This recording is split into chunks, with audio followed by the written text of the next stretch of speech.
Bonsoir mes frères et sœurs. Que Dieu vous bénisse. Gloire à Dieu.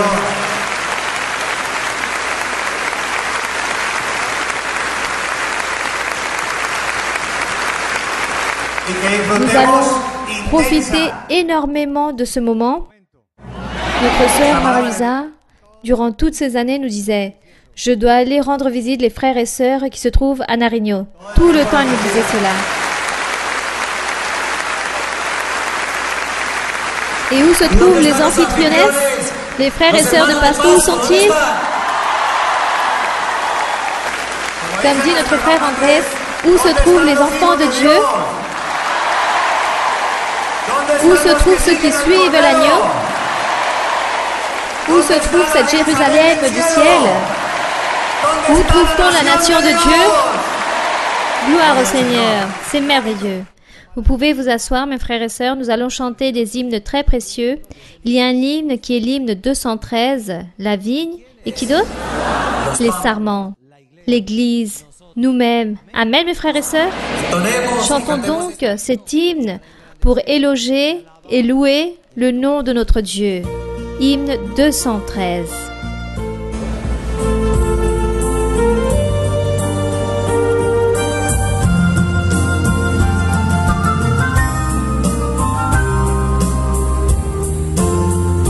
Oui, mon Dieu. Et nous sommes ici pour te louer à travers de cet hymne. Purifie-nous. Purifie-nous avec ta parole. Et nous serons plus blancs que la neige, mon Seigneur.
À Dieu, alléluia, béni et puissant est le Seigneur, celui qui vit et qui règne, qui veulent être ses sarments,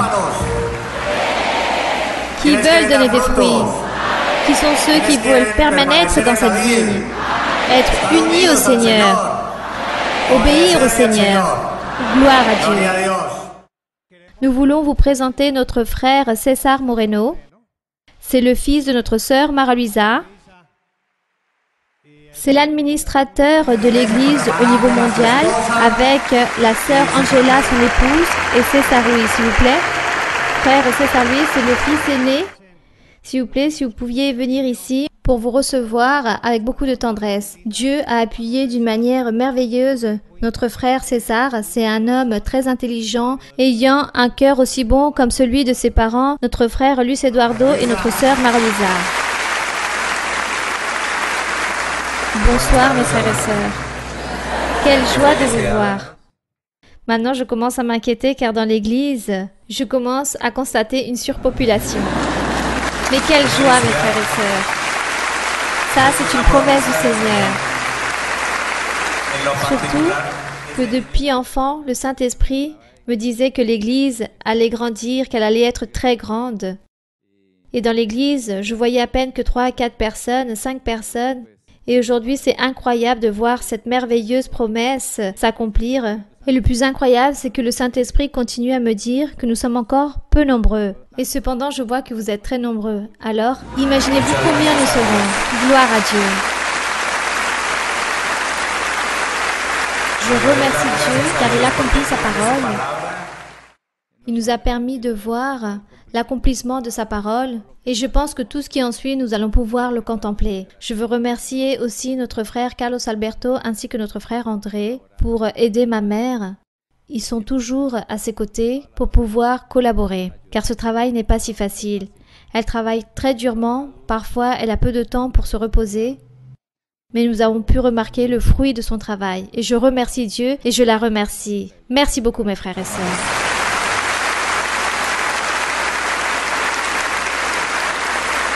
Notre sœur Angela, c'est la vice-présidente au niveau mondial sur la fondation Marie-Luisa Moreno. Vous connaissez sûrement cette fondation si merveilleuse que Dieu a donnée. Il s'agit de la fondation la plus merveilleuse, la plus efficace, la plus effective de l'univers. Ma sœur Angela, allez-y. Bonsoir mes frères et sœurs. Quelle joie d'être avec vous tous aujourd'hui, de pouvoir profiter, car nous allons profiter de cette étude biblique si merveilleuse avec notre mère, la sœur Marie-Luisa.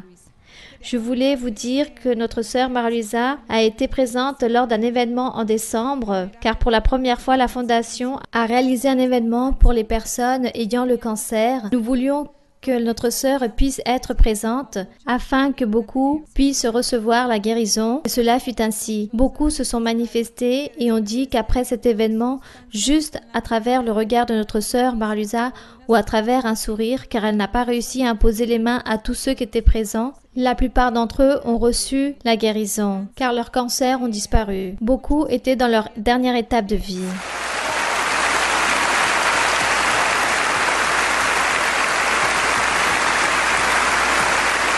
Et cela fut très merveilleux, car par exemple, une sœur qui a voulu assister à cet événement, la mère de cette sœur n'a pas pu venir car sa mère ne pouvait pas sortir de la clinique à cause de son état très grave dû à cette maladie du cancer. Alors sa fille a dit « Je vais aller quand même voir notre sœur Marie-Luisa avec tout mon amour. Je suis sûre que là-bas, Dieu va réaliser des miracles. » Et cela fut ainsi. En effet, la mère de cette sœur est restée là-bas à la clinique et sa fille est partie à l'événement saluer notre sœur Marie-Luisa et Dieu lui avait réalisé cette promesse qu'il allait réaliser un miracle dans l'un de ses êtres et Dieu a réalisé ce miracle et sa mère n'a plus le cancer.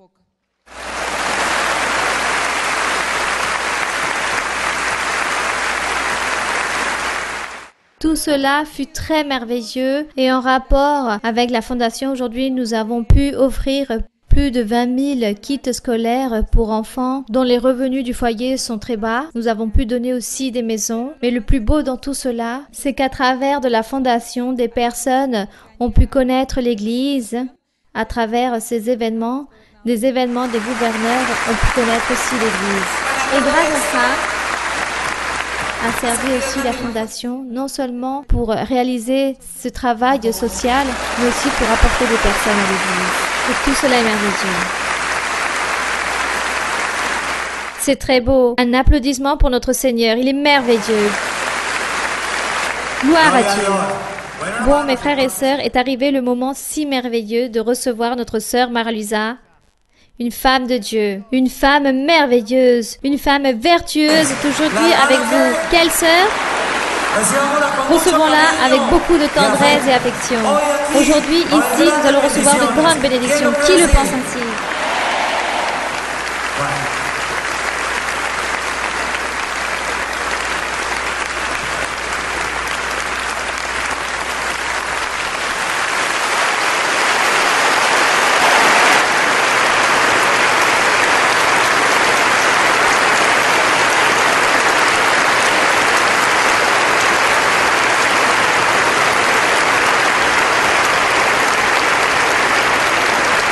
Bonsoir, mes très chers frères et mes très chères sœurs, ici de Pasto, et de ceux qui viennent de l'Équateur et de d'autres différents lieux de ce pays, et ainsi que de l'étranger.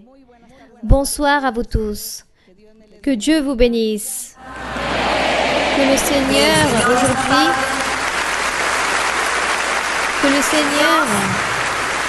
aujourd'hui, puisse écouter vos prières, vos clameurs, vos souhaits et toutes les supplications que vous avez, il puisse vous les donner et que Dieu accomplisse tous vos vœux. Que Dieu nous bénisse énormément aujourd'hui. Que le Saint-Esprit puisse descendre dans chacun d'entre vous et qu'il vous donne encore plus d'amour envers toutes les choses de notre Dieu. Notre Dieu est notre Créateur, notre Maître, notre Gouverneur. Dieu gouverne l'humanité. Dieu gouverne l'univers. Dieu est le maître de toute la technologie, de la science. Dieu est le maître de tout. Et lui, il mérite que nous, les humains, nous le louons, que nous lui donnons l'honneur et la gloire, et que nous puissions valoriser ce Dieu, et que nous puissions le reconnaître, que jamais on puisse oublier que Dieu existe, et que nous puissions enseigner au reste des personnes que Dieu existe et que lui, il mérite la valeur, l'honneur et la gloire, car lui, c'est le tout dans notre vie. Donc maintenant, nous allons honorer le Seigneur, le glorifier à travers les questions d'aujourd'hui. Ma sœur Maralusa, bonsoir. Que le Seigneur vous bénisse. Bonsoir à vous tous. Pour moi, c'est un honneur et une grande bénédiction de pouvoir me diriger à vous. J'ai deux questions qui ont un rapport avec le mariage. Si vous me le permettez, ma sœur Maralusa. Oui, mon frère. La première d'entre elles se trouve dans le premier livre de Corinthiens, chapitre 7, du verset 32 au 33. Oui? Oui, vous pouvez lire, mon frère. Il dit ainsi: « Or, je voudrais que vous fussiez sans inquiétude. Celui qui n'est pas marié s'inquiète des choses du Seigneur, des moyens de plaire au Seigneur. Et celui qui est marié s'inquiète des choses du monde, des moyens de plaire à sa femme. » Ma sœur, à l'intérieur de l'Assemblée, nous avons pu remarquer que les personnes qui sont célibataires dédient plus de temps au Seigneur, servent au Seigneur avec les dons spirituels. Elles ont même des promesses de pouvoir évangéliser. Mais une fois que ces personnes se marient, on peut observer comme une paralysie ou un blocage spirituel en ces deux personnes. Et dans la plupart des cas, ces couples s'éloignent de l'Église, oubliant l'essence du mariage qui est pour servir le Seigneur. Ma sœur, ma question est: pourquoi nous observons ces situations dans les couples de l'Église? Ces situations se présentent car les personnes ne se convertissent pas à Dieu. Tous ces mariages, tous ces couples, toutes ces personnes, célibataires, hommes ou femmes, qui viennent à l'Église, qui sont dans l'Église, qui se réunissent dans l'Église, qui durent un temps, si ces personnes n'ont pas de triomphe dans leur vie, il n'y a pas de victoire de Dieu, c'est parce que ces personnes ne sont pas converties à Dieu. Car une chose, c'est assister, et une deuxième chose, c'est se convertir à Dieu. Celui qui ne se convertit pas à Dieu va fracasser dans sa vie. Dans tous les aspects, cette personne va fracasser. Or, une personne vient, se convertit à Dieu, aime Dieu, va continuer vers l'avant et donnera des fruits. Cette personne commencera à donner des fruits, que ça soit même autant que couple, tous deux vont servir le Seigneur.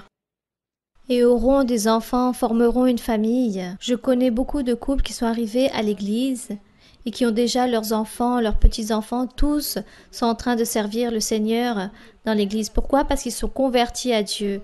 Mais si vous voyez des personnes qui viennent, qui se marient dans l'église et ne reviennent plus, et qui ne servent pas à Dieu, C'est parce que ces personnes ne se sont pas converties à Dieu. Voilà, là se trouve la raison. Mais parlons de ceux qui se convertissent à Dieu et qui continuent vers l'avant. Maintenant que le frère cite premier livre de Corinthiens, chapitre 7, il cite ces versets et je voudrais dire d'autres versets que le frère n'a pas lus. Et sûrement, le Seigneur a fait que nous puissions ouvrir ce livre dans un thème très intéressant sur quelque chose que les personnes, les hommes et les femmes dans l'Église se plaignent, se demandent. Par exemple, dans le verset 5. Cherchez le premier livre de Corinthiens, chapitre 7. Premier livre de Corinthiens, chapitre 7, car je voudrais que c'est vous qui lisiez ce verset. Lorsque vous êtes prêts, vous me le dites. Bien. Vous êtes donc prêts dans le premier livre de Corinthiens, chapitre 7. 7, verset 5, mais lisez tout d'abord le verset 4. Car le 3, ou plutôt le 3, car je pense qu'il ne va pas vous plaire. Que le mari rende à sa femme ce qui lui doit, et que la femme agisse de même envers son mari. Bien. Ça, pour ceux qui ne pratiquent pas. Pour ceux qui ne sont pas d'accord avec cela. Et lisez le verset 4. La femme n'a pas autorité sur son propre corps, mais c'est le mari. Et pareillement, le mari n'a pas autorité sur son propre corps, mais c'est la femme. Là se trouve l'équité. Ensuite, le verset 5. Ne vous privez point l'un de l'autre, si ce n'est qu'un commun accord pour un temps, afin de vaquer à la prière. Puis retournez ensemble de peur que Satan ne vous tente par votre incontinence. Bien. Donc là, ici, à travers ces versets, je pense que vous les avez bien compris. Et ceux qui ne l'ont pas compris, ici, il parle. Il dit que le mari doit accomplir avec ce devoir conjugal, que je pense que vous savez qu'est-ce que c'est déjà. Que le mari doit accomplir ses devoirs intimes envers sa femme et de même la femme envers le mari.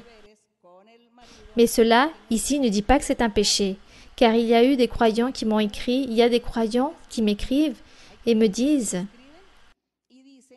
que le mari, que l'époux doit s'abstenir dans l'intimité, car il dit que cela est un péché, car on avait enseigné que cela était un péché. Et d'autres m'écrivent en disant « Ma femme s'abstient de ces choses » et ne veut pas être avec moi car elle dit qu'on lui a enseigné que cela était un péché, que cela est un péché et qu'il ne faut pas le réaliser, que c'est juste pour obtenir des enfants, pour procréer, pour engendrer. Et ensuite non, parce que cela est un péché. Beaucoup de frères et sœurs m'ont raconté cela. Donc je profite ici que ce frère nous fait ouvrir ce passage biblique. Je voudrais aussi vous parler et vous donner une brève explication de cela. Donc ici, il ne dit pas que cela est un péché. Ce n'est pas un péché. Car il dit que la femme n'a pas autorité sur son propre corps, mais c'est le mari. Et pareillement, que le mari n'a pas autorité sur son propre corps, mais c'est la femme. Il y a donc ici une équité à ce sujet.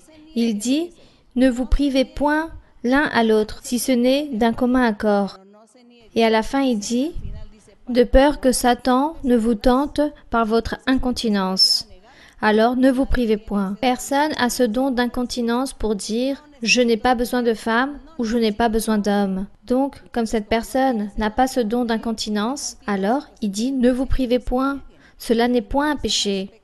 Ici, il n'est pas en train de dire que cela est un péché. Il est en train d'enseigner que plutôt il faut accomplir avec ses devoirs, car du cas contraire, cela entraînera des adultères et des impudicités. Donc, si la femme rejette son époux, alors lui, il va chercher d'autres femmes en dehors d'elle. Et si lui, il rejette sa femme, alors elle va chercher d'autres hommes. Et à partir de là se présenteront les adultères et les impudicités. Et Dieu ne veut pas cela.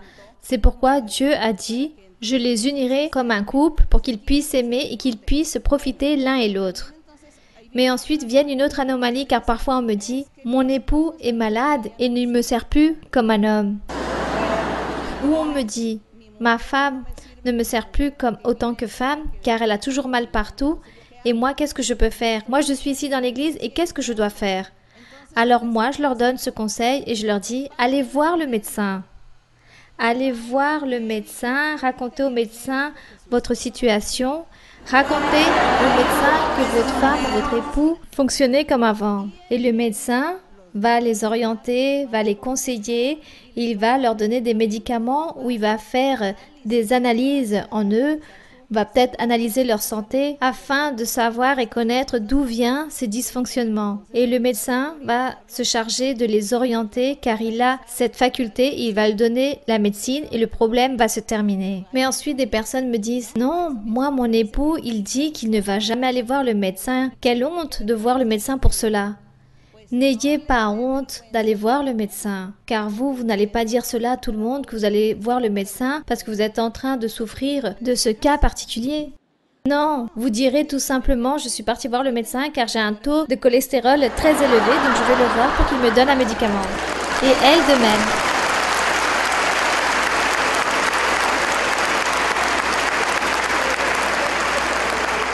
Nous nous compliquons parfois dans la vie.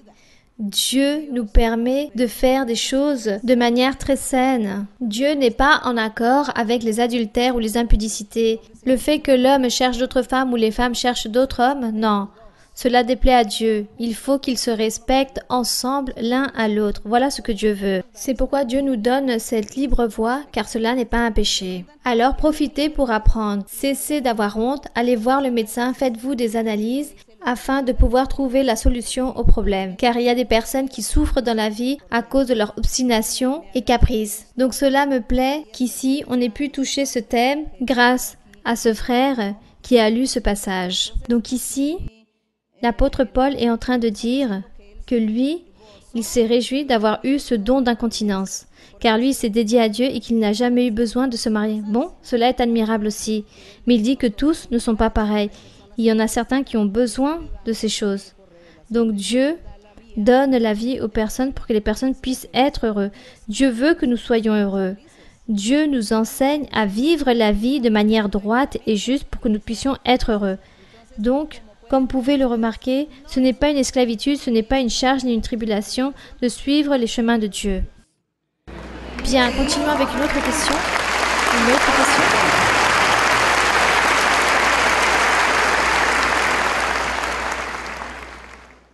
Bonsoir, ma sœur Maria-Luisa, que le Seigneur puisse vous bénir ainsi ceux qui vous accompagnent.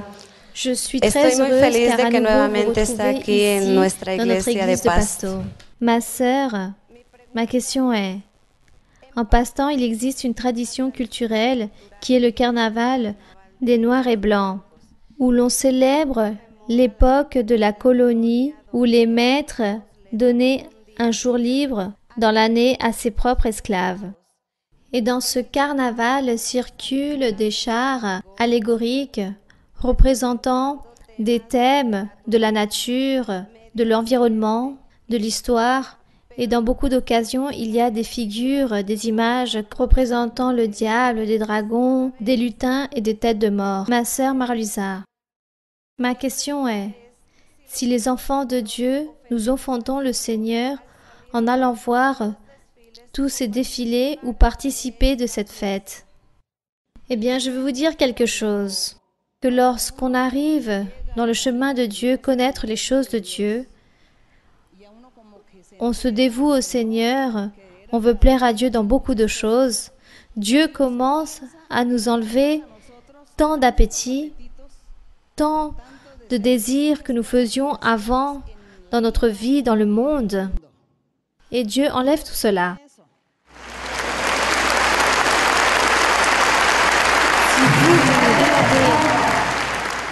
Si vous me demandez, allez-vous au carnaval de Barranquilla ou d'autres carnavals qui existent?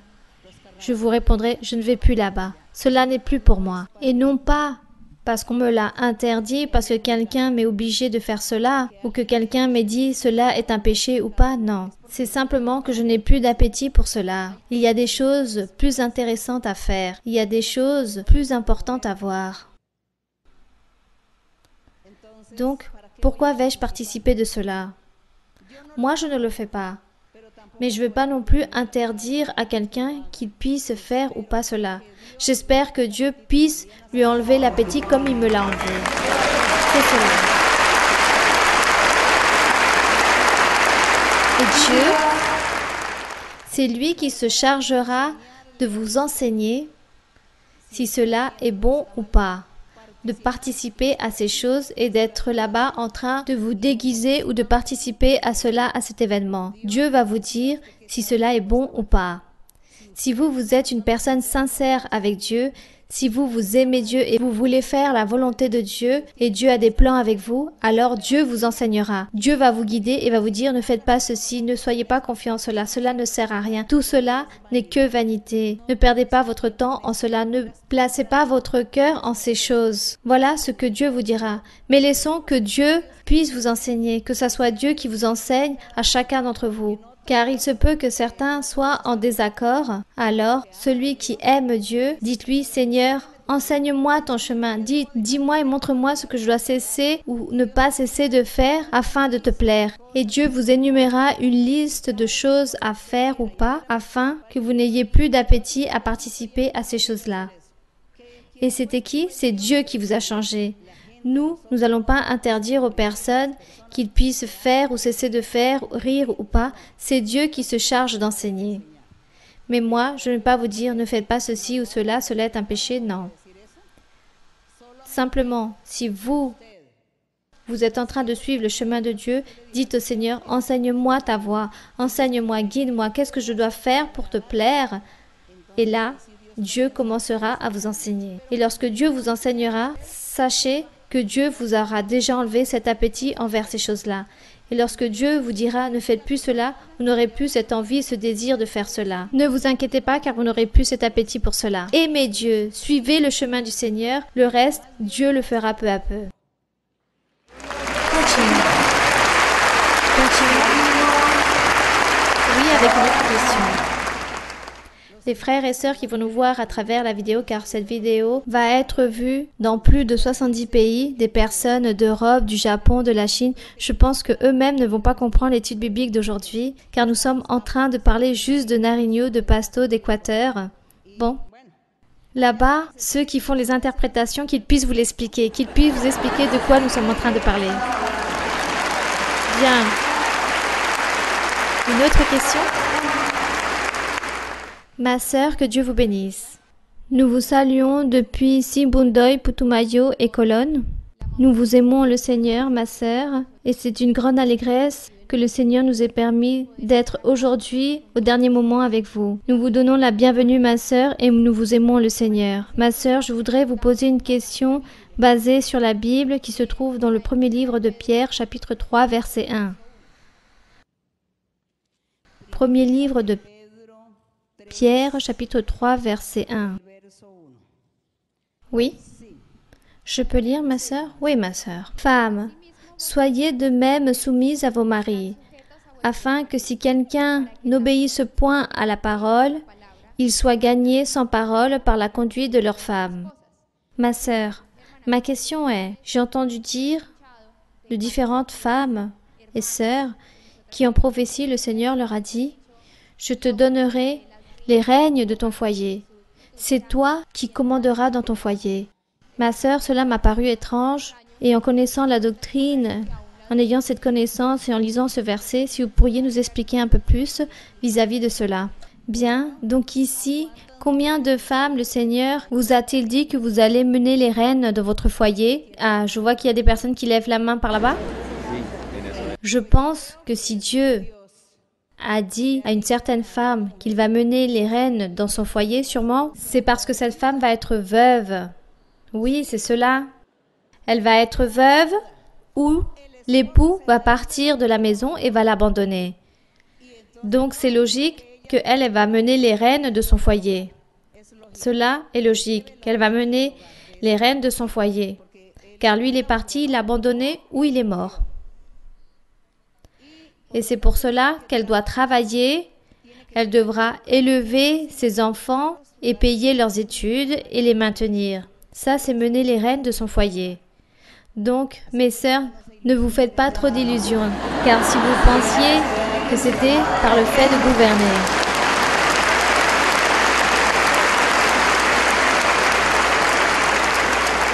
Car Dieu avait dit que l'homme, c'était la tête du foyer. Ça, personne ne va le changer. Dans le monde entier, personne va enlever ce règlement que Dieu a établi, que l'homme serait le chef du foyer. Et la femme, l'épouse, elle doit le respecter. L'homme aussi la respecte, mais elle doit respecter l'homme, car lui c'est le chef.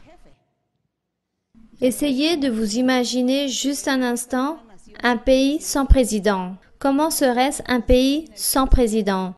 Et tous en train de gouverner dans chaque département, dans chaque État, dans chaque ville, chacun en train de faire ce que bon lui semble et sans aucun président. Alors non, il s'avère que nous, le président, on le respecte, n'est-ce pas? N'est-ce pas? Qu'il soit bon ou mauvais, on respecte le président. Oui, parce que c'est le président, c'est le chef. Qu'il soit bon ou mauvais, on le respecte, car c'est ce qu'on nous enseigne dans les valeurs. C'est tout simplement ce que Dieu nous enseigne. Donc, dans le foyer, Dieu a dit, l'homme sera toujours la tête de la maison. Pendant le temps que tous deux seront vivants, c'est l'homme qui tiendra les rênes. Mais parfois, comme je vous le disais un instant, il y a des assistés et eux, ils ne méritent pas ce titre d'être le chef du foyer. Et quoi qu'il arrive, Dieu fera quelque chose. Aux fils de Dieu, Dieu ne les laisse pas souffrir. Aux filles de Dieu, le Seigneur ne les laisse pas souffrir non plus. Bien. Donc, lorsque les fils de Dieu ou les filles de Dieu vivent en couple, alors elle respecte son époux, car lui c'est le chef. Mais aussi, tous deux se mettent d'accord au niveau des frais, tous deux travaillent, ils ont des enfants, ou ils se mettent d'accord par rapport à la garde des enfants. Un jour c'est moi qui les garde, toi demain. Les dépenses sont aussi partagées, car nous vivons dans une certaine situation par amour à Dieu et nous nous aimons.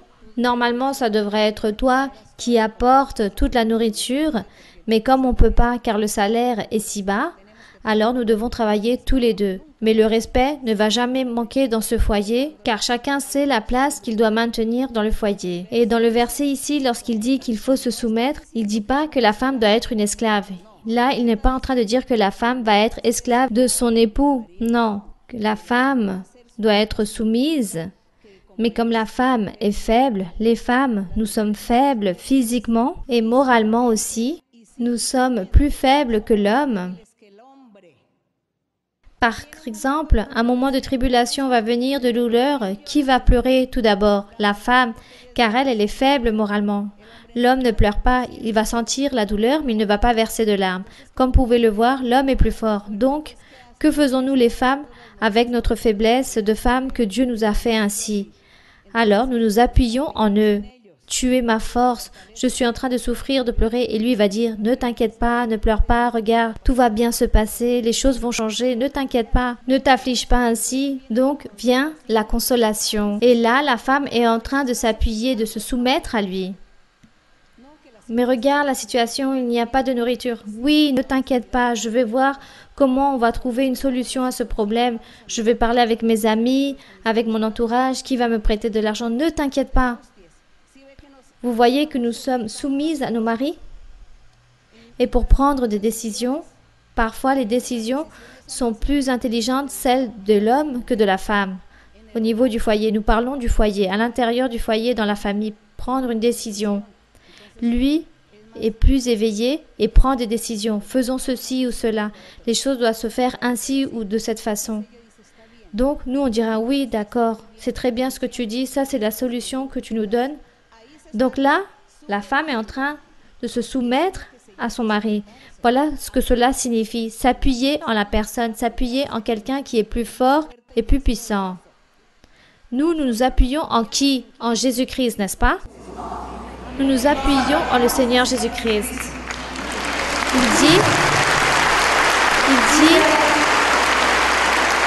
La Bible dit que le Seigneur Jésus est l'époux et l'Église est son épouse. Et que le Seigneur Jésus est la tête de l'Église, n'est-ce pas? Vous avez déjà lu cela? Le Seigneur Jésus est la tête de l'Église, c'est le chef. Et nous nous appuyons en le Seigneur Jésus, n'est-ce pas? Donc, on parle de se soumettre au Seigneur Jésus.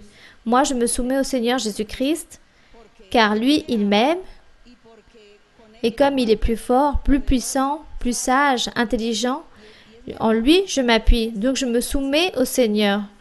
Je m'attache au Seigneur. Je me dévoue au Seigneur. Car en lui, je vais avoir cette force, je vais avoir cette résistance, cette consolation.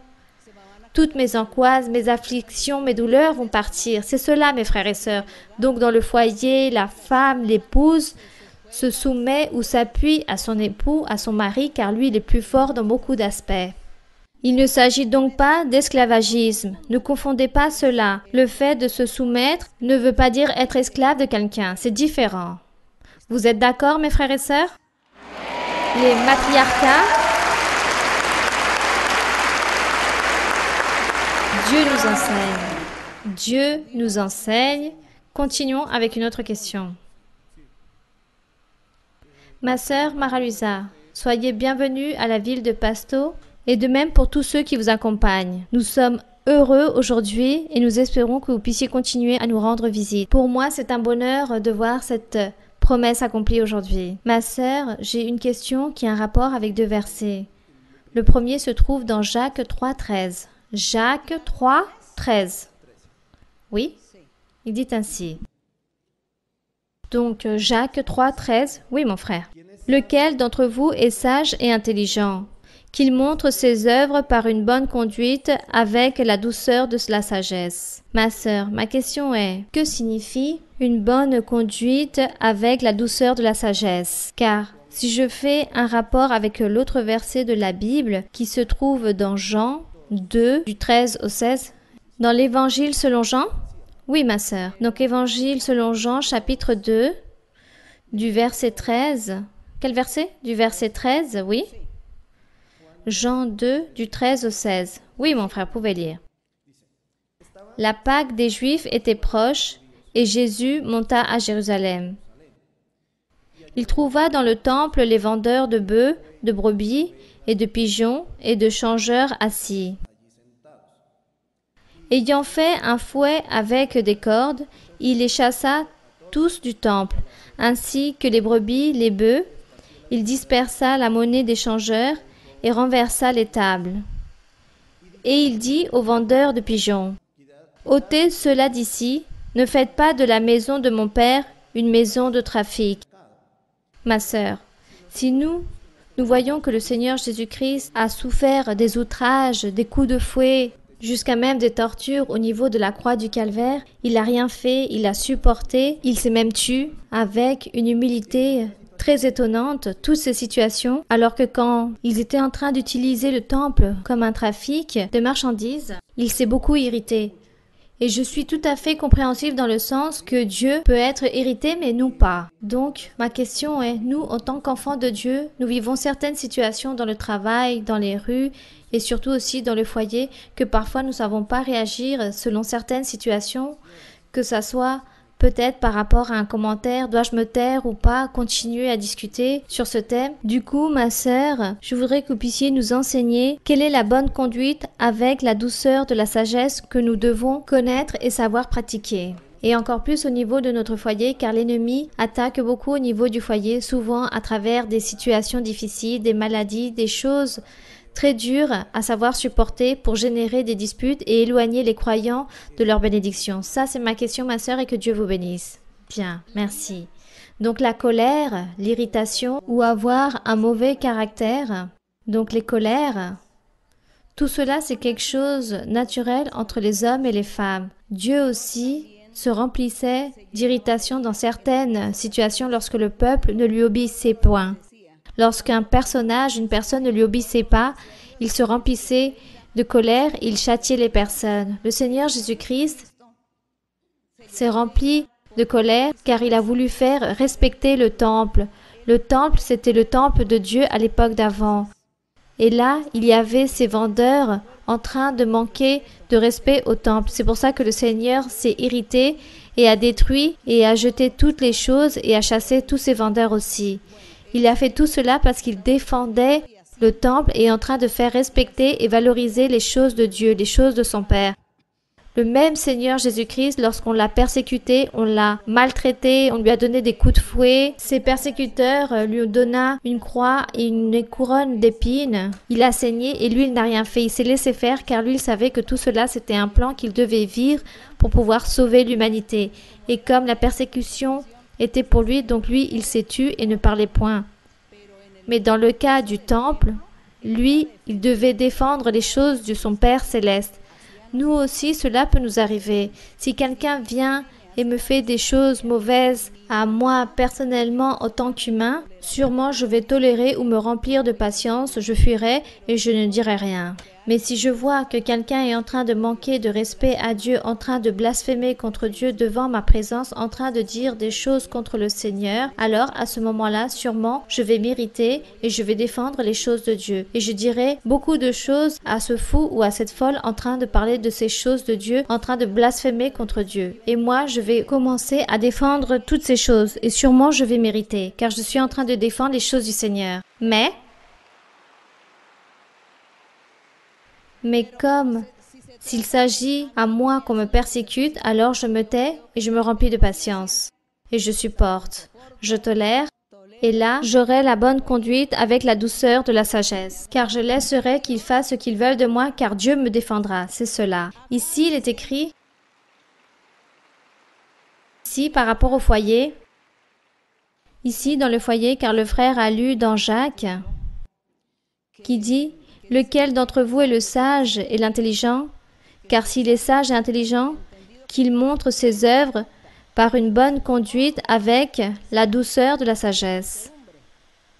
Mais si vous avez dans votre cœur un sel amer ou un esprit de dispute, ne vous glorifiez pas et ne mentez pas contre la vérité. » Voilà ce qu'il était en train d'écrire. Donc le frère demande par rapport dans le foyer, lorsque vient le mauvais comportement, le mauvais caractère, l'irritation, la colère, alors il faut se garder de tout cela. Car on a enseigné que dans un couple, si on veut que le mariage puisse être maintenu, que jamais il ne puisse se dissoudre, que l'amour ne se termine jamais, que l'amour ne meurt pas, qu'il faut cultiver l'amour, il faut continuer à avoir cette flamme toujours allumée, que ça soit dans son comportement à lui ou à elle, il faut toujours avoir cette étincelle doit toujours briller afin que l'amour ne s'éteigne pas. Que faut-il faire? Être patient. Il faut qu'il y ait de la compréhension mutuelle, que elle puisse lui mener son idée et que lui, il lui mène son idée à elle aussi au maximum, qu'ils puissent dialoguer, communiquer. Et si vous êtes irrités l'un à l'autre, attendez que la colère passe et ensuite parlez, communiquez ou dites les choses qui vous ont déplu et mettez-vous d'accord. Et de cette façon, on va maintenir cette flamme d'amour dans le foyer. Et essayez d'avoir cette patience, laissez de côté l'orgueil et essayez de parler et ne pas vous irriter et ne pas dire des choses mauvaises ou en train de crier et si l'un lui répond, l'autre va lui répondre encore plus fort et va hausser la voix ou sinon l'amour va se périr, va se terminer ou va se refroidir et vous allez terminer en une grande séparation. Donc la patience est bonne, la douceur est bonne, la tolérance est bonne, mutuellement, qu'il y ait cette sagesse, cette intelligence, afin que chacun puisse dire « Cela ne vaut pas la peine que je m'irrite ou que je dure 2, 3, 4 jours énervé. Je vais commencer à parler et je vais lui dire que je ne vais plus faire ceci ou cela qui m'a offensé, qui m'a rempli d'irritation. » Et l'autre dira la même chose. Je préfère ne pas m'irriter afin de ne pas dire des choses qui puissent offenser. Et nous allons donc de cette façon nous mettre d'accord et tous deux ensemble, nous allons bien faire les choses et de cette façon, on n'aura aucun problème. Et de cette façon, ce sont des choses qui doivent se travailler dans un couple, car rappelez-vous qu'un couple, ce sont deux mondes différents, ce sont des sangs différents, ce sont des familles différentes, ce sont des noms différents. Parfois on dit, celui-ci s'est apparu comme ça par hasard et je me suis mariée avec cet individu. Mais il s'avère que celui-ci est arrivé et maintenant c'est votre époux. Donc vous devez faire cela. Vous devez l'aimer, le respecter, dialoguer, se comprendre, commencer à l'aimer et à s'habituer aussi à toutes ces habitudes que celui-ci a ou que celle-là a. donc de la compréhension, de la prière. Demandez à Dieu qu'il puisse nous aider à être doux, car l'irritation et la colère, c'est terrible.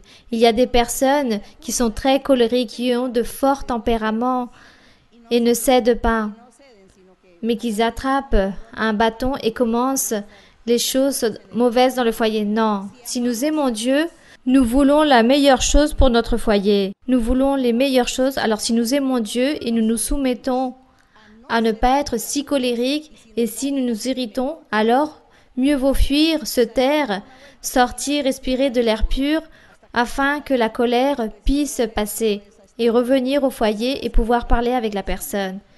Mais ne pas être libre dans toutes ces colères, car sinon l'amour va se refroidir. Il faut se garder de tout cela. Il y a des couples qui s'aiment jusqu'à atteindre l'âge de 100 ans.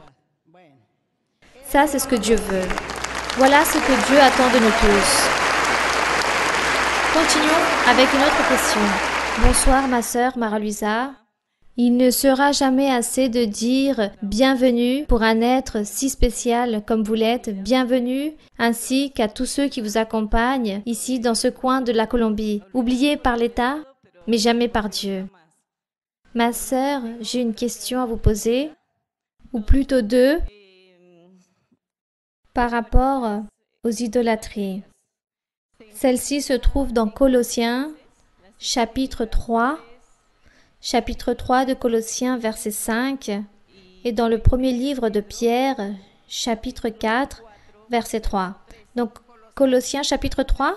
Oui, chapitre 3, verset 5. Il dit ainsi, « Faites donc mourir. » Ma sœur, je peux lire? Colossiens 3, 5. Oui, ma sœur. « Faites donc mourir les membres qui sont sur la terre, l'impudicité, l'impureté, les passions, les mauvais désirs et la cupidité, qui est une idolâtrie. » Ensuite, nous allons voir dans le premier livre de Pierre, dans le chapitre 4, verset 3. Donc, premier livre de Pierre 4, verset 3. Oui? C'est assez, en effet, d'avoir dans le temps passé accompli la volonté des païens, en marchant dans les dissolutions, les convoitises, l'ivrognerie, les excès du manger et du boire, et les idolâtries criminelles. Ma sœur, ma question est, pourquoi l'homme n'a pas cessé d'avoir des idolâtries, sachant qu'il ne s'agit pas seulement d'images ou de statues, mais il existe d'autres genres d'idolâtrie, que les hommes déguisent tout cela comme une faiblesse, ma sœur. Si vous pouviez m'approfondir un peu plus, car nous savons que l'idolâtrie déplaît au Seigneur. Merci beaucoup, ma sœur. La sœur dit, d'autres genres, mais comme quoi? Qu'est-ce que vous pouviez donner comme exemple d'idolâtrie qu'il ne s'agit pas d'image ou de statue? Par exemple, une personne qui aime trop son travail ou qui ne prend plus soin de son foyer à cause de cela, ou aime trop l'argent? Oui, ça peut être cela aussi. Bon, disons que ceux qui aiment trop l'argent, on parle d'ambition. On parle de celui qui est ambitieux, qui aime tant l'argent et veut devenir millionnaire et veut devenir donc millionnaire sans devoir travailler. Il existe donc des personnes qui veulent devenir millionnaires sans devoir travailler. Donc, on parle de l'ambitieux. Les gens peuvent dans le monde devenir idolâtres de eux-mêmes, être idolâtres de soi-même, en disant « Je veux prendre plaisir et vivre dans ma vie et faire tout ce que je veux faire et personne va m'obliger, personne va me commander car je suis ainsi et je veux être ainsi et ça c'est le plaisir que je sens en faisant et en profitant de ma vie de cette façon. Et laissez-moi tranquille comme je suis. » Donc il y a des personnes qui ne veulent pas changer, qui ne veulent pas donner à l'autre personne son lieu mais pensent à soi-même. Et bien là, cette personne est en train de devenir idolâtre de soi-même. Aussi, il existe les idolâtries des gens, de la famille, idolâtres de certaines circonstances de la vie. Par rapport au sport, il y a des personnes, on les parle de fanatiques, on dit que celui-ci est fanatique d'un sport en particulier. Disons que parfois les personnes ne deviennent pas si fanatiques, mais disons plutôt idolâtres. Et on voit que les personnes se battent et ont des discussions et des querelles, car elles arrivent même à la force physique à cause d'un sport ou à cause d'un chanteur, d'un artiste. Donc, on parlerait d'exagération, mais aussi idolâtre de toutes ces choses. Pourquoi ne prenez pas les choses de façon normale? Bref, si vous pouvez aller voir cette personne, tant mieux. Si vous ne pouvez pas assister, ce n'est point grave. C'est la même chose. Si celui-ci a gagné ou perdu, c'est la même chose, c'est pas grave. Les personnes qui deviennent idolâtres de toutes ces circonstances souffrent, car cela empare leur vie d'une grande souffrance et d'une grande affliction. Bon, tout cela, ce sont des choses que Dieu nous enseigne, de ne pas être si exagéré, de ne pas être idolâtre, et non plus de être fanatique, mais plutôt être normaux. Et faire les choses, si on peut manger, tant mieux, si je n'ai pas pu, c'est pas grave. Si j'ai mangé de bons plats, gloire à Dieu. Si je n'ai pas pu manger de bons plats, de même, gloire à Dieu. L'important, c'est que j'ai de la nourriture, j'ai pu manger. Je ne suis pas en train de manquer de faim. Donc, on doit être conforme avec tout ce que Dieu nous présente et nous donne. Et ne pas exagérer, afin de ne pas souffrir et faire souffrir les autres. Donc, par rapport à l'idolâtrie physique et l'idolâtrie d'image, de statut, de saint et de sainte, nous garder aussi, car il y a beaucoup de personnes qui arrivent à l'église.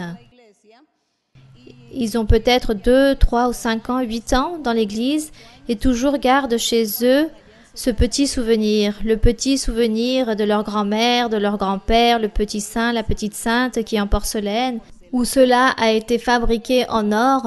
Alors, comment vais-je me défaire de toutes ces choses qui ont été fabriquées en or, ou s'il s'agit de la porcelaine qu'on a fabriquée en Europe, comment vais-je ne pas garder ce petit saint qui est là, garder dans cette porcelaine avec tous mes autres souvenirs de mes ancêtres? Donc là, on pourrait parler aussi d'idolâtrie, car nous ne détachons pas de toutes ces choses, mais nous voulons les garder dans notre cœur, et cela affecte notre vie spirituelle. Il y a des personnes qui arrivent à l'église, ils sont dans l'église, ils ont reçu même le Saint-Esprit et encore vivent avec ces chaînes à perles, avec ces scapulaires. Ils les gardent là-bas dans un endroit ou continuent avec leurs superstitions comme l'os du chat, le doigt du lapin ou l'oreille du petit lapin qui porte bonne chance. Donc tous ces gens vivent encore avec tous leur porte-bonheur ou du bon sort ou du mauvais sort et des saints et des petits saints et tout là-bas ils le gardent là-bas dans un endroit car c'est un souvenir. Je ne peux pas me détacher de ce souvenir.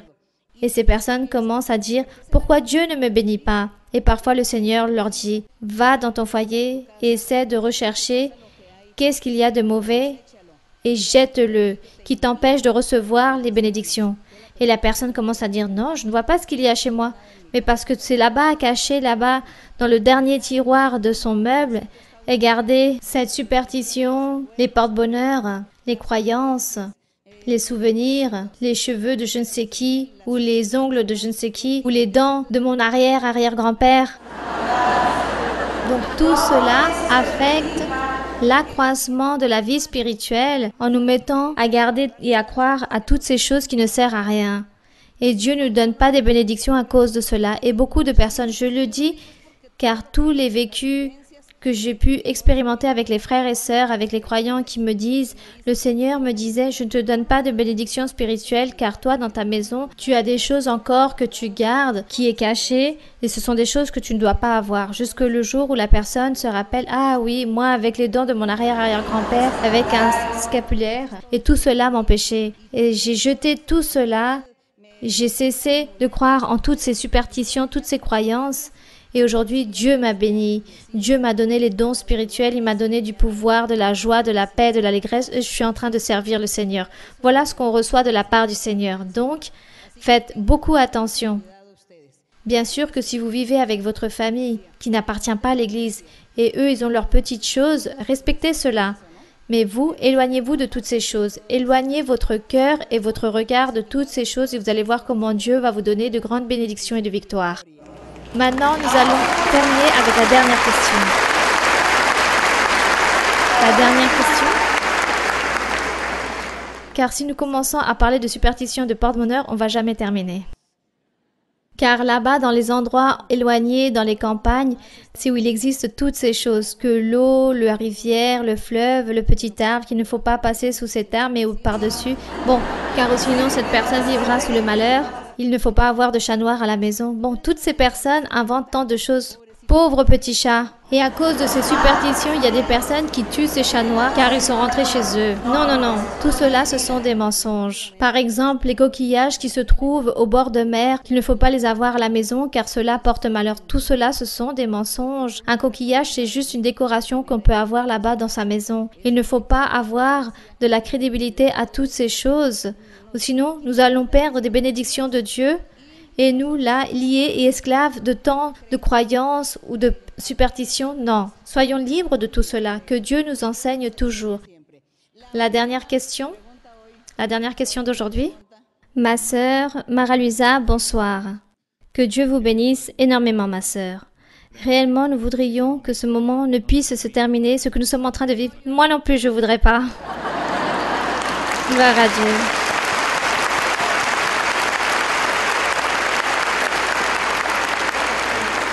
Ma sœur, j'ai toujours voulu vous poser cette question. Il y a 10 ans, je ne l'ai pas posée car je pensais qu'elle était trop simple. Mais le Seigneur, en prophétie, plus de 3 fois m'a dit « Pose-la car elle n'est pas si simple que ça ».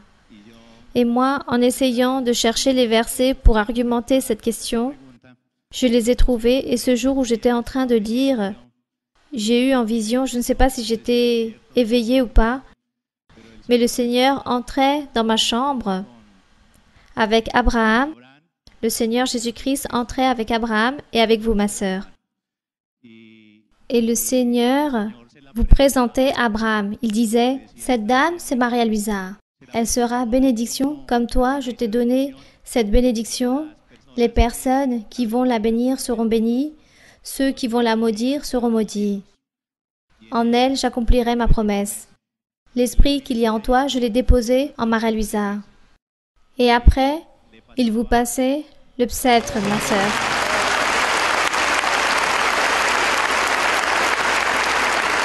Ma sœur, ce jour-là, j'étais très heureux car le Seigneur me confirme chaque jour que nous sommes dans l'église du Seigneur et que vous êtes bénie entre toutes les femmes.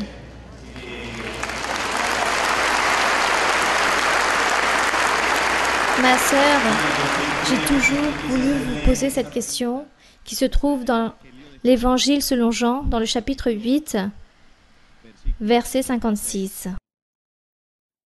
Jean 8, 56. 56. Je peux lire, ma sœur? Oui, mon frère. Dites ainsi, « Abraham, votre père, a tressailli de joie de ce qu'il verra mon jour. Et il l'a vu, il s'est réjoui. » Et aussi, en vous cherchant dans Hébreux, chapitre 11, verset 10. Donc, Hébreux, chapitre 11, verset 10. Oui, mon frère. « Car il attendait la cité qui a de solides fondements, celle dont Dieu est l'architecte et le constructeur. » Ma sœur, ma question sur Abraham et vous-même par rapport à ces versets et la vision que Dieu m'a donnée. Abraham, la Bible dit que le Seigneur n'allait jamais lui cacher les choses, qu'il a eu une rencontre réelle avec le Seigneur Jésus-Christ, qu'il allait voir la venue du Seigneur et il s'en est réjoui. Et vous nous avez appris que la venue du Seigneur, c'est l'Évangile, et que Abraham, le jour du Seigneur, c'est le Seigneur Jésus-Christ, n'est-ce pas? La manifestation et son Évangile. Oui, mon frère, continuez. Et dans Hébreux, il est écrit que lui, il attendait la cité qui a de solides fondements. C'est quelque chose de très spirituel. Ma sœur, réellement, Abraham est mort sans voir la promesse du côté matériel, mais comme le Seigneur ne lui cachait rien, a-t-il pu mesurer la grandeur du côté spirituel? Et ce jour-là, lorsque le Seigneur a eu cette rencontre avec Abraham, lui a-t-il parlé de l'Église? Vous aussi, ma sœur, lorsque Dieu vous parlait il y a plus de 50 ans, à peu près de cela, vous arriviez à imaginer ce que Dieu était en train de vous parler? Car si Abraham, nous avons notre Père spirituel, en vous, nous avons notre Mère spirituelle. Et regardez les enfants que vous avez ici en Arigno, ma sœur.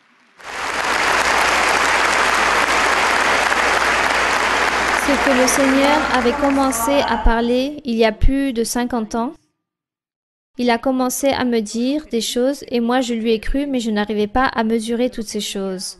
Je n'arrivais pas à comprendre ou mesurer comment allaient être toutes les choses. Je ne pensais même pas vers le futur. J'écoutais et je pensais que tout cela allait être maintenant. Il m'a dit cela et cela est passé et voilà. Je n'arrivais pas à apprendre, à attendre et que cela devait s'accomplir plus vers l'avant. Donc moi, je lui ai cru, j'acceptais, j'aimais, je continuais vers l'avant, je priais, je continuais à chercher Dieu, il me donnait des ordres. Mais moi, je n'arrivais pas à mesurer les bénédictions du Seigneur.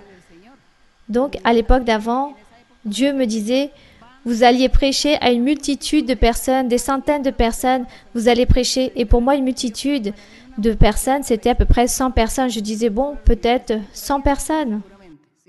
Voilà ce qu'on arrivait à comprendre à cette époque. Abraham dit que lui, il a eu une rencontre avec le Seigneur Jésus-Christ et ce fut dans Genèse. Nous l'avons, ce passage dans Genèse, avec le roi Salem, avec le sacrificateur Melchisédek. Je ne sais pas si vous avez lu la Bible et vous avez lu par rapport au sacrificateur Melchisédek. Il dit que le roi de Salem est parti à la rencontre d'Abraham et Abraham lui a donné les dîmes de tout ce que lui, il possédait. Là, ce sacrificateur Melchisédek, c'était le Seigneur Jésus-Christ. Le Seigneur Jésus-Christ était aussi à l'époque d'avant avec le peuple d'Israël. Mais le Seigneur Jésus n'était pas là physiquement, mais en esprit. Et lui, il se manifestait comme l'ange de l'Éternel. Et lui, il s'est présenté à Abraham, et comme le sacrificateur Melchisédek et Abraham lui a donné les dîmes, c'est là où le Seigneur Jésus raconte qu'Abraham voulait voir le jour du Seigneur et il l'a vu ce jour avec le sacrificateur Melchisédek. Donc Abraham a eu cette bénédiction de Dieu d'avoir cette rencontre avec le Seigneur Jésus-Christ. Bon, ça c'est une bénédiction que Dieu nous donne. Et on remercie notre Dieu car lui il vit, il parle, il confirme. Et tout ce qu'il dit à une personne, il le dit ici dans ce pays, il parle en Europe, là-bas, dans tous les lieux du monde, que ce soit au Japon. Là-bas au Japon se trouve aussi l'église si merveilleuse avec des Japonais. C'est très merveilleux, en train de chercher Dieu. Cela, nous, tout cela, on se remplit de joie et on sent cette tendresse de voir toutes ces personnes, de voir de quelle façon Dieu, à travers sa miséricorde, les a apportés et comment eux, ils dévouent leur cœur envers Dieu. Ils sont très heureux et Dieu aussi en train de leur parler, en train de réaliser de belles promesses. Comme ici, en Colombie aussi, ce fut un pays très béni par le Seigneur car ici, l'Église a débuté. Donc, on remercie le Seigneur pour tout cela. Soyons donc très reconnaissants envers notre Dieu. Nous allons donc nous mettre debout, mes frères et sœurs, car le temps est passé. Nous allons chanter un cantique au Seigneur. Chantons au Seigneur un cantique. Quel cantique est prêt? Chantons ce cantique merveilleux qui dit « Chantez victoire ».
Béni soit le Seigneur. gloire à notre Dieu. Nous donnons la gloire au Seigneur. Que la gloire soit pour notre Dieu. Nous allons donc prier notre Dieu en train de demander au Seigneur les miracles et les signes, les prodiges que lui nous a promis qu'il allait donner après chaque étude biblique. Le Seigneur a promis que lui, il donnera des libérations, des guérisons, des miracles, qu'il allait bénir les personnes, qu'il va leur donner leurs supplications, les souhaits qu'ils ont dans leur cœur. C'est des promesses que Dieu a réalisées, qu'à travers cette prière, Dieu va bénir à travers cette prière une fois l'étude biblique terminée. Et le Seigneur a accompli toutes ces promesses merveilleuses. Donc aujourd'hui, nous allons remercier le Seigneur, nous allons le louer et aussi rappeler au Seigneur tous nos besoins. Nous allons donc prier. Père Saint, béni soit notre Dieu Tout-Puissant. Nous te remercions, Seigneur, pour cette journée, car nous avons été ici, dans Pasto, Nariño, Colombie. Nous allons méditer en ta parole. Nous avons été tous ici réunis pour glorifier ton nom, pour te louer, pour t'honorer, en train de lire la Bible, en train de méditer en ta parole, en ta doctrine, en train d'apprendre, mon Seigneur, en train de voir toutes les choses d'un point de vue spirituel, d'un point de vue personnel qui te provient, non des hommes, mais tout ce que tu nous enseignes, car tout ce que tu nous enseignes aujourd'hui est parfait, mon Seigneur. Toutes tes œuvres sont parfaites. Et c'est pourquoi, Seigneur, aujourd'hui nous voulons nous soumettre à ta volonté, nous soumettre à ta parole sainte, nous soumettre, Seigneur, à faire ta volonté et à te plaire en tout, mon Seigneur. Car toi, Seigneur, tu es le parfait, tu es celui qui peut nous faire que nous puissions vivre cette vie parfaite dans ce monde, cette vie sainte, juste, cette vie remplie de valeurs, de vertus, de qualités, mon Seigneur. Car toi, tu nous enseignes, car toi, et appartient ton pouvoir, tu nous appuies. Et c'est à cela que nous nous basons, que nous puissions te suivre, être ces serviteurs, des hommes et des femmes puissants, forts, guidés par ta parole, par ton pouvoir, par ton Saint-Esprit. Merci Seigneur, car nous t'avons. Merci Seigneur pour ce grand privilège de t'avoir retrouvé. Merci Seigneur pour être ici devant ta présence. Merci Seigneur, car nous sommes sous ton regard, sous ta vigilance, mon Seigneur. Merci mon Dieu éternel. Merci pour toutes ces joies, pour ces bonheurs, pour toutes ces allégresses que tu nous donnes chaque jour.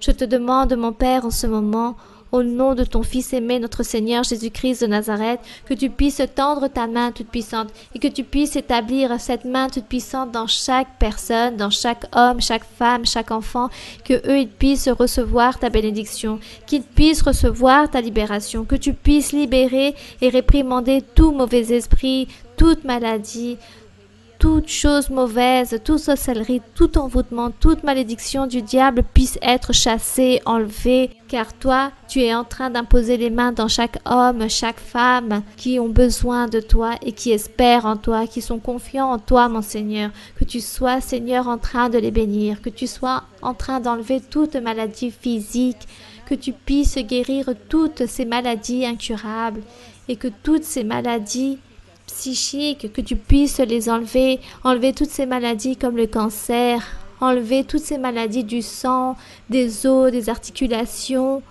toutes maladies de la peau, toutes ces nausées que les personnes ont, que tu puisses réprimander tous ces mauvais esprits qui ne laissent pas réfléchir et faire que les personnes puissent agir de manière sensée, Seigneur. Que ta main toute puissante soit en train de bénir, en train de réaliser des miracles, des prodiges, en train de prospérer. Donne-leur du progrès spirituel à ces hommes, à ces femmes, à toutes ces personnes qui viennent de la campagne, qui viennent de très loin, qui ont besoin de toi, Seigneur. Que tu sois en train de bénir leur terre, en train de bénir tout leur travail, toute leur récolte, en train de leur donner des fruits, en train de bénir le travail de leurs mains.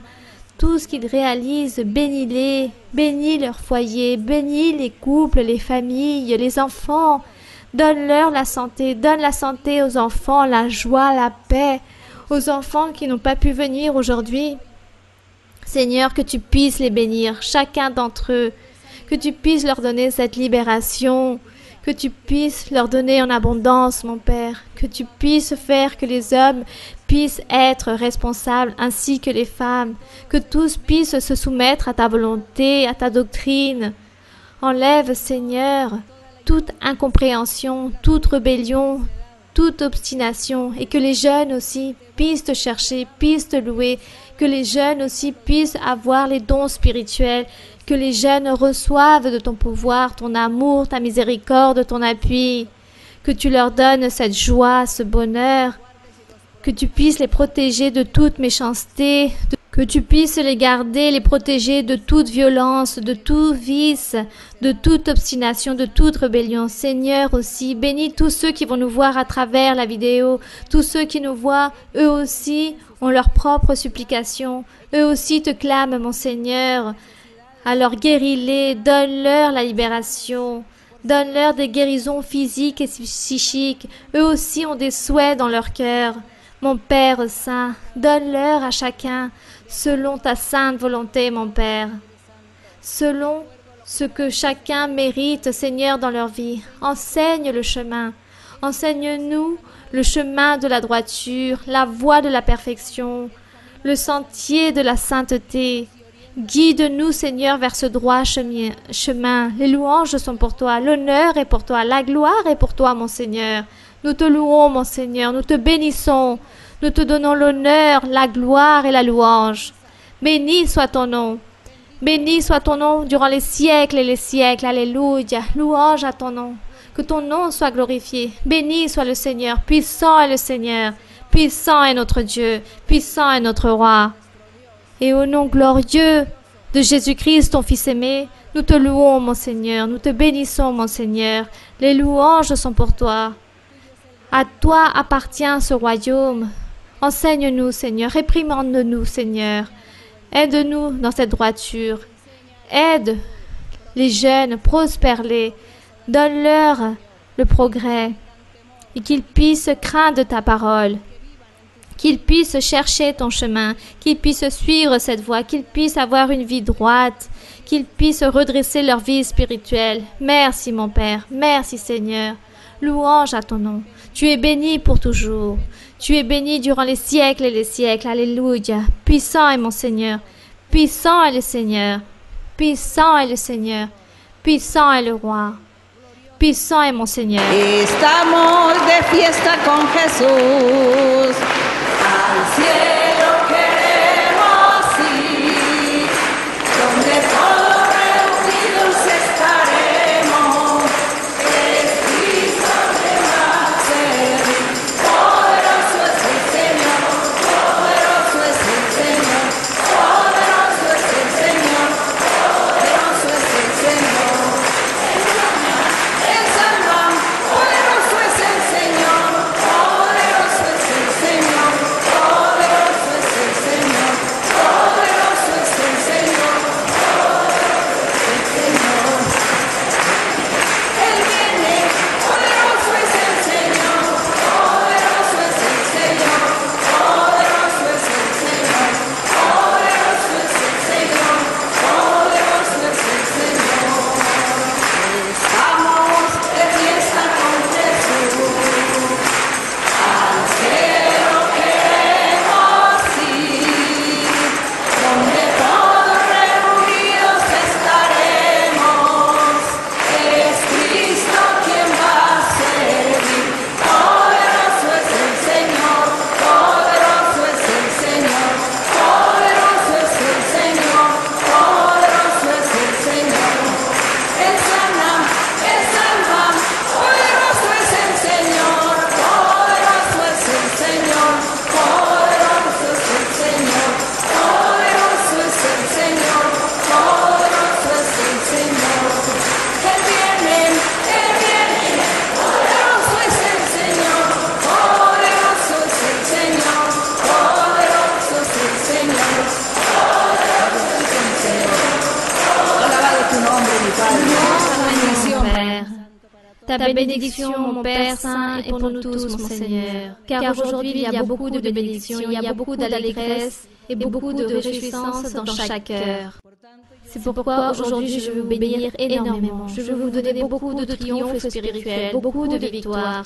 Et je vais vous donner beaucoup de révélations. Beaucoup vous recevoir beaucoup de révélations dans les rêves où je vous montrerai mon chemin, où je vous montrerai ce que vous devez faire. Et je vous montrerai le salut. Je vous montrerai le chemin parfait dans lequel vous devez marcher et vous devez changer. Vous devez abandonner beaucoup de choses. Je vais vous enseigner. Je vais prospérer vos vies et je serai en train de donner des prospérités matérielles aussi. Je serai en train de donner l'allégresse, du bonheur dans vos cœurs, beaucoup de guérisons, beaucoup de libération, beaucoup de triomphe. Je serai en train de purifier, de bénir chacun d'entre vous, ainsi même dans vos foyers, car je serai en train de nettoyer toute larme versée, et je serai en train de consoler, en train d'enlever toute affliction, toute tristesse, car je serai en train de vous donner des bénédictions, des triomphes, de la prospérité, de l'allégresse. Il y a beaucoup de miracles qui seront en train de s'expérimenter, ainsi que des guérisons, des libérations. Je serai en train de donner des dons spirituels. Je serai en train de verser beaucoup de dons spirituels. Il y aura beaucoup de changements, beaucoup de transformations de vie. Je serai en train de donner, car la bénédiction viendra pour tous. N'ayez pas peur, ne soyez pas affligés, ne soyez pas tristes, car beaucoup se trouvent dans cette situation, mais je vais donner la prospérité, le progrès et beaucoup de changements positifs pour vous tous. Alors continuez vers l'avant, soyez fermes, il y a des bénédictions. Ne soyez pas confiants en ces choses que l'homme puisse enseigner, mais soyez confiants en ma parole. Apprenez la doctrine et apprenez ce que je vous enseigne à travers des rêves que je serai en train de donner à beaucoup pour montrer mon chemin. Soyez confiants et continuez vers l'avant. Béni soit Dieu, puissant est mon Seigneur Tout-Puissant. Père Saint, merci Seigneur, merci, merci mon Père Saint, merci pour tes promesses, au nom glorieux de Jésus-Christ. Merci au Roi Tout-Puissant. Toma por favor mi mano, Señor, contigo quiero ir, con sangre aquí pagaste por mí, te quiero hoy servir, anhelo poder lo malo vencer y en santidad vivir. Toma por favor mi mano, Señor, contigo quiero ir. Toma por favor mi mano, Señor, contigo quiero ir. Con sangre aquí pagaste por mí, te quiero hoy servir. Anhelo poder lo malo vencer y en santidad vivir. Toma por favor mi mano, Señor, contigo quiero ir. Gloria al Gloire au Señor. Seigneur. Merci Père Saint. Merci mon Père. Au nom de ton Fils aimé, notre Seigneur Jésus-Christ. On remercie notre Dieu. Le Seigneur a dit qu'aujourd'hui, il avait réalisé beaucoup de miracles et de prodiges. Et vous pourrez témoigner et vous allez vous rendre compte de ce que Dieu vous a donné aujourd'hui. Merci beaucoup. Merci beaucoup mes très chers frères et très chères sœurs. Merci. Et j'espère que Dieu puisse permettre que je puisse venir, non dans 10 ans, mais bien avant, et pouvoir être avec vous. Que Dieu vous bénisse, que le Seigneur soit avec vous. Merci. Je vous aime en le Seigneur. Je vous aime. Et les personnes qui vont nous voir à travers la vidéo, aussi il y a une grande bénédiction, car Dieu aussi a donné et a partagé des grandes bénédictions pour vous tous. Donc que le Seigneur vous bénisse. Je vous aime beaucoup en le Seigneur. Et j'espère à très bientôt. Et que mon Seigneur soit toujours avec vous, qu'il puisse vous garder dans vos chemins, dans votre voyage de retour, dans le retour à vos foyers, que Dieu soit toujours avec vous. Merci.